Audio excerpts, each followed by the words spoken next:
Ferry Ahmad Fauzi dari kelas 12 OTP 3, nomor absen 21. Saya akan berceramah tentang bersyukur, dan inilah isi ceramah berikut. Assalamualaikum warahmatullahi wabarakatuh. Alhamdulillahirabbil alamin. Wassalatu wassalamu ala asyrofil anbiya'i wal mursalin Sayyidina Nabiyina Muhammadin wa ala alihi wa sahbihi ajmain. Amma ba'du. Segala puji bagi Allah Ta'ala, Tuhan semesta alam. Semoga salawat serta salam senantiasa tercurahkan kepada teladan kita Nabi Muhammad Sallallahu Alaihi Wasallam, keluarganya, para sahabatnya, serta para pengikutnya hingga akhir zaman. Hadirin yang berbahagia, pertama-tama marilah kita panjatkan puji syukur kepada Allah Subhanahu wa taala, yang mana Allah telah memberikan kepada kita semua kenikmatan berupa kesehatan dan kesempatan, sehingga dengan nikmat tersebut kita bisa berkumpul kembali di majelis yang mudah-mudahan diridhai Allah. Yang kedua, semoga salawat dan salam senantiasa teruskan kepada suri tauladan kita Nabi Muhammad Sallallahu Alaihi Wasallam, keluarganya, para sahabatnya, serta para pengikut setia hingga akhir zaman. Sebelum ceramah masuk ke inti dari ceramah yang hendak ceramah sampaikan, saya hendak berwasiat terlebih dahulu, khususnya pada diri saya sendiri dan umum kepada para hadirin yang hadir di majelis ini. Marilah kita senantiasa menjalankan ketakwaan kepada Allah Ta'ala dengan sebenar-benarnya takwa, dan marilah kita bertahankan ketakwaan kita hingga ajal menjemput. Allah Ta'ala berfirman, tamutunna wala tuqatihi haqqallahu taku amanu nalladhiya ayuham muslimuna wa antum illa. Wahai orang-orang yang beriman, bertakwa kepada Allah dengan sebenar-benarnya takwa kepadanya, dan janganlah kamu mati kecuali dalam keadaan muslim. Hadirin yang berbahagia, pada kesempatan yang luar biasa ini saya memohon izin duduk di sini untuk membawakan ceramah tentang bersyukur beserta dalilnya. Mudah-mudahan ceramah tentang bersyukur yang saya bawakan mengingatkan kembali kepada kita betapa pentingnya untuk selalu bersyukur.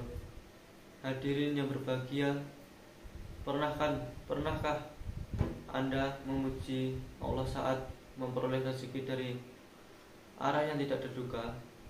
Atau pernahkah Anda memuji Allah Subhanahu wa taala saat berhasil melalui suatu kesulitan? Bila Anda pernah mengalaminya, maka sesungguhnya apa yang Anda lakukan hanyalah salah satu unsur dari perbuatan syukur. Mengapa demikian?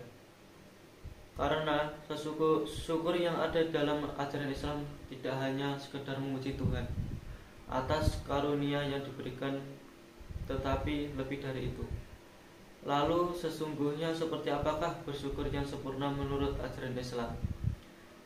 Di dalam agama Islam, bersyukur itu tidak hanya diucapkan dengan lisan, akan tetapi bersyukur itu yang pertama adalah dengan hati,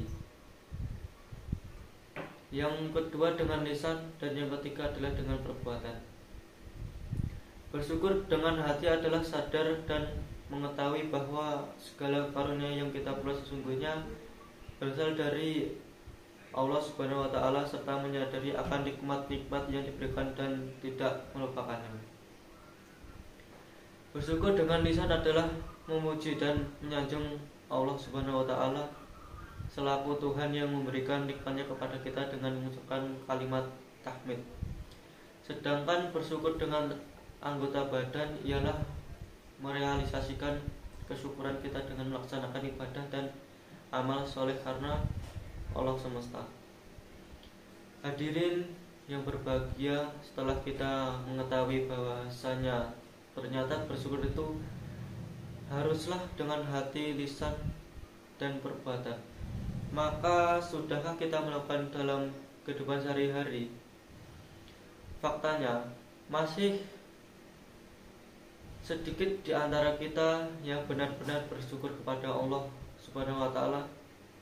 Janganlah bersyukur dengan perbuatan.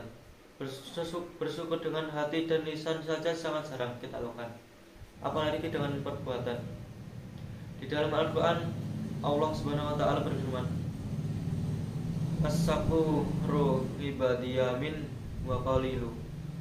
Artinya, sedikit sekali dari hamba-hambaku yang banyak bersyukur. Al-Quran surat Saba ayat 13. Pada ayat tersebut Allah sendiri yang menyatakan bahwa hambanya yang banyak bersyukur itu sangatlah sedikit. Dan memang demikianlah faktanya. Buktinya masih banyak di antara kita yang lebih banyak mengeluh dibandingkan ingat dan menyadari betapa banyak nikmat yang Allah berikan. Kita selalu menuntut ini dan itu, mengeluhkan dan menyalahkan keadaan sehingga lupa dan tidak sadar bahwa Allah telah memberikan banyak hal kepada kita. Apabila kita saja belum mampu menyadari nikmat-nikmat yang Allah berikan, lalu bagaimana mungkin kita bersyukur dengan lisan perbuatan?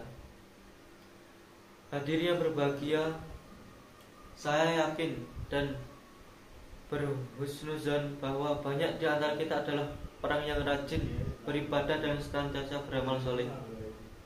Tetapi yang menjadi pertanyaan adalah apa kita melakukan hal demikian adalah dalam rangka bersyukur atas karunia yang Allah berikan. Tetapi yang menjadi pertanyaan adalah apa kita melakukan hal demikian adalah rangka bersyukur atas karunia yang Allah berikan, ataukah kita melakukannya karena hanya sebuah kebiasaan, atau bahkan mungkin kita melakukannya karena keterpaksaan. Bila ibadah dan amal soleh yang kita jalankan adalah karena kesadaran dan kesyukuran, kita akan nikmat-nikmat Allah, maka pasti akan ringan dan menjalankannya bahkan penuh dengan rasa bahagia. Sebaliknya, bila itu semua kita lakukan karena keterpaksaan, maka kita akan berat dalam menjalankannya.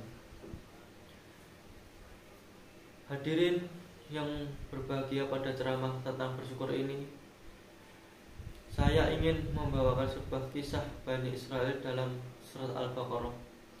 Dikisahkan bahwa Bani Israel adalah salah satu kaum yang diberikan banyak kenikmatan oleh Allah Subhanahu wa taala. Ketika Fir'aun mengejar dan hendak menyiksa mereka, Allah belahkan lautan untuk mereka agar mereka bisa lolos dari kejaran Fir'aun dan bala tentaranya. Tatkala mereka sudah berhasil menyeberangi lautan, Fir'aun dan bala tentaranya yang masih berada di tengah lautan ditenggelamkan oleh Allah tanpa sisa. Namun bukannya bersyukur, mereka malah melakukan perbuatan maksiat. Mereka menyembah patung anak lembu yang dibuat oleh Samiri dan dari emas ketika Nabi mereka yaitu Musa diutus oleh Allah untuk menerima Taurat selama 40 hari. Karena perbuatan tersebut, Nabi Musa yang baru pulang menerima Taurat tak kuasa menahan amarah. Singkat cerita, Nabi Musa memerintahkan mereka untuk bertaubat kepada Allah Ta'ala. Oleh karena Allah Maha menerima taubat, maka Allah menerima taubat mereka agar mereka bersyukur. Setelah kejadian tersebut, Nabi Musa ingin bertemu kembali dengan Allah Ta'ala. Beliau memilih 70 orang terbaik dari Bani Israel untuk bertemu Allah Ta'ala. Namun, ketika mereka mendengar percakapan antara Nabi Musa dengan Allah, mereka malah mengatakan, "Wahai Musa, kami tidak akan beriman kepadamu sebelum kami melihat Allah dengan jelas, ucap mereka dengan lancang. Oleh karena perbuatan mereka yang lancang kepada Allah, maka Allah pun menyebarkan halilintar kepada mereka hingga tewas. Atas permintaan Nabi Musa, Allah hidupkan mereka kembali untuk memberinya kesempatan sekali lagi agar mereka mau bersyukur. Tidak sampai di situ saja, nikmat yang Allah turunkan kepada mereka ketika mereka kepanasan karena sengatan matahari, Allah juga memberikan naungan kepada mereka agar mereka tidak kepanasan.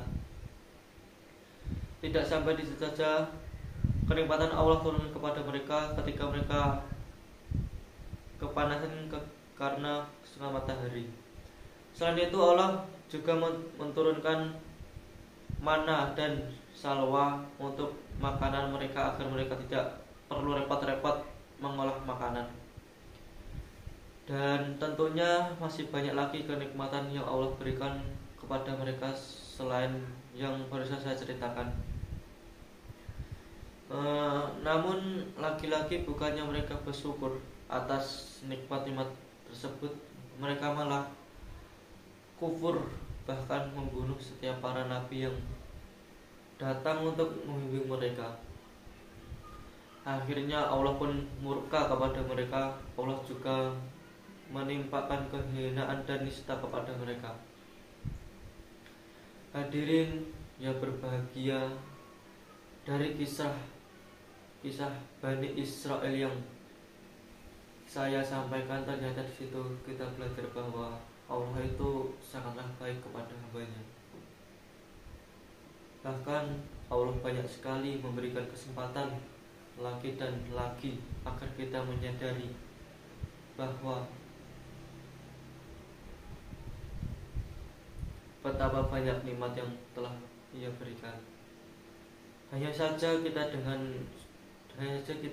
sebagai hambanya lebih banyak lupa dibandingkan ingat dan bersyukur atas kebaikannya. Hadirin yang berbahagia, salah satu tips yang hendak saya berikan agar kita bisa senantiasa bersyukur adalah dengan melihat orang yang saat ini berada di bawah kita. Rasulullah Shallallahu Alaihi Wasallam bersabda, "Ila tanduru wala minkum asfala huwa man ilan durullahi nikmata tasdaru la an daru fa innahu fau huwa man ngalaikum." Artinya, lihatlah orang yang ada di bawah kalian, dan janganlah kalian melihat orang yang di atas kalian, karena sesungguhnya hal itu lebih pantas agar kalian tidak merasa kurang terhadap nikmat yang Allah berikan. Bisa jadi dengan kita melihat orang yang saat ini sedang berada di bawah kita, kita tersadar bahwa ternyata apa yang Allah berikan saat ini merupakan nikmat yang banyak. Setelah kita ingat dan tersadar, cobalah untuk mensyukuri nikmat tersebut dengan memujinya, dengan memperbanyak ibadah kepadanya, agar nikmat yang saat ini telah Allah berikan ditambah lagi oleh Allah dengan nikmat yang lebih melimpah. Disebutkan di dalam Al-Quran bahwa Allah Subhanahu wa Ta'ala berfirman, "Rasa didun hada bi inna kafartum walain la azidannakum karatum sadalain." Sesungguhnya jika kamu bersyukur, niscaya aku akan menambah nikmat kepadamu. Tetapi jika kamu mengingkari nikmatku, sesungguhnya azabku benar-benar sangat keras. Hadirin yang sangat berbahagia, bisa jadi Allah tidak menambah nikmatnya kepada kita karena kita kurang bersyukur dengan nikmat yang saat ini kita peroleh. Allah saja menambah nikmat kepada kita dengan mudah. Akan tetapi hanya kita saja yang belum siap dengan tambahan nikmat tersebut. Nikmat sedikit yang saat ini kita peroleh saja belum bisa kita syukuri, apalagi nikmat yang banyak dan melimpah. Bisa jadi Allah tahan nikmat tersebut kepada kita karena Allah tidak mau kita diberikan nikmat yang lebih banyak. Kita justru semakin ingkar, sombong, tidak puas, dan juga tamak. Di dalam sebuah hadis disebutkan bahwa Rasulullah SAW bersabda, Al-kasira yaskur lam al-khalid yaskur lam man. Barang siapa yang belum bersyukur nikmat yang sedikit, maka belum bersyukur nikmat yang banyak. Oleh karena itu, hadirin yang berbahagia, syukurilah nikmat apapun yang Allah berikan, meskipun itu nikmat yang sedikit. Sadarilah bahwa apapun yang saat ini kita peroleh dan kita capai adalah nikmat dari Allah Subhanahu wa Ta'ala. Jangan sampai kita lupa dan lalai dari nikmat-nikmat tersebut, sehingga membuat hati kita lupa untuk bersyukur.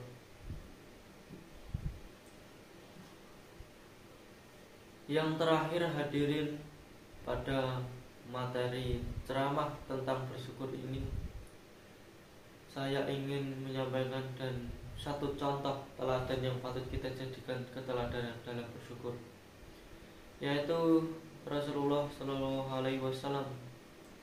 Beliau itu meskipun sudah diampuni dosa-dosanya oleh Allah Subhanahu wa Ta'ala, akan tetapi sangat luar biasa dalam menjalankan ibadah dan amal soleh.